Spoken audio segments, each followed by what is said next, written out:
Hey there, Clone Club. Mark Decode here from Solo Talk Media and the Orphan Black podcast, and this is my double take for the Orphan Black episode titled Variable and Full of Perturbation that aired on Saturday, June 7th. Now, I'll be honest with you, this was not my favorite episode so far. I know in the past I've always said every episode is getting better and better. I think personally, after one viewing, I feel this one took a step backwards, but I'll talk more about that in my podcast later this week. But the reason of this double take, of course, is for me to get your juices flowing so that you could possibly send me some feedback and some of your ideas about the show. So let's just dive right into it. My first question is, where is Paul, and what does Sal's message mean? It's a little bit of a two-parter. In this episode, we saw Rachel a few times trying to track Paul down. She was trying to call him. She sent people after him, and they said there's no trace of him. He's disappeared. He's cleaned out. So where exactly is Paul? And the second part of that same question is, we saw that Tony's friend Sal had a message to deliver to Beth, and the message was he was to tell Beth to keep the faith. Paul is like me. He's on it. He's a ghost. So what exactly do you think that message means? And does it have anything to do with the fact that Paul's disappeared, or are they related at all? Or I don't know. So what's your thoughts? So the question is, where is Paul, and what does Sal's message mean? Now, question number 2, relating to Tony. Now, to be honest, I was a little confused about Tony, and I'm looking forward to watching the episode again and getting a little bit more detail.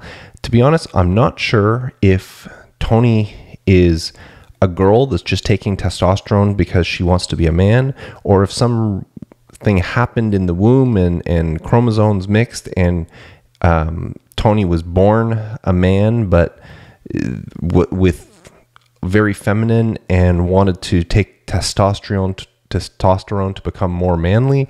I was a little confused about that whole part, so I'll pay more attention whenever I watch it back my second time. But in relation to that, I want to know, my question number 2 is, do you think Tony will be back before the end of this season, and will he be trouble? Not will he be in trouble. Will he be trouble? Do you think he's going to cause trouble if he's come back? Do you think we'll see him again this season, or it was just a one-time thing and now he's hit the road and we won't see him maybe till next season? Do you think he'll be back this season, and will he be trouble?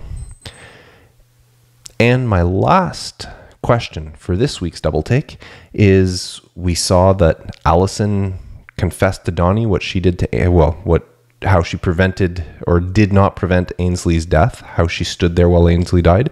And then Donnie confessed to Allison that he accidentally killed Leaky. So my question is, they have Leaky in the trunk of the car there. What do you think Allison and Donnie will do with Leaky? They have to get rid of him. I'm sure it's going to be funny, whatever it's going to do. We always get a good laugh out of that couple. Excuse me. And Allison and Donnie, they're always, sometimes, especially Donnie, acting like quite the buffoon. But what do you think they're going to do? What will Allison and Donnie do about Leaky?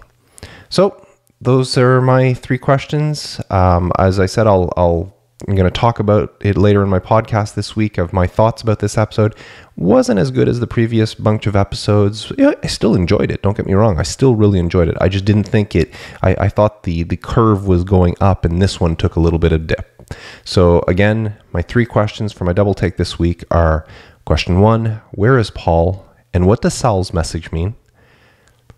Question 2, will Tony be back, and will he be trouble? Question 3, what will Allison and Donnie do with Leaky? And I'm going to throw in another bonus question this week. I know I did that a few weeks ago for my double take. I just have one question. We saw the scene where Ethan and Rachel were talking in the office, and he was explaining about the how they were supposed to be barren. And during the scene, we would cut to scenes of Rachel throwing stuff on the ground, throwing a tantrum. I'm just curious what your thoughts. Is that something that she was thinking in her head while Ethan was talking?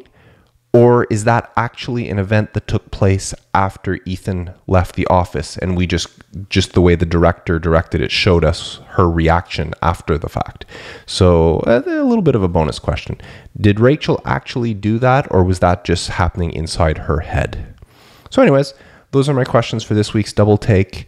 As always, you have till noon on Tuesday, Eastern Standard Time, to submit your feedback for my podcast. You can send me your feedback, my voice feedback line at 1-805-910-7656. You can type up or send an audio attachment to feedback@solotalkmedia.com. You can leave me a comment on Facebook at facebook.com/solotalkmedia. You can leave a comment directly underneath this YouTube video if you are watching this on YouTube. And as always, please follow me on Twitter at solotalkmedia.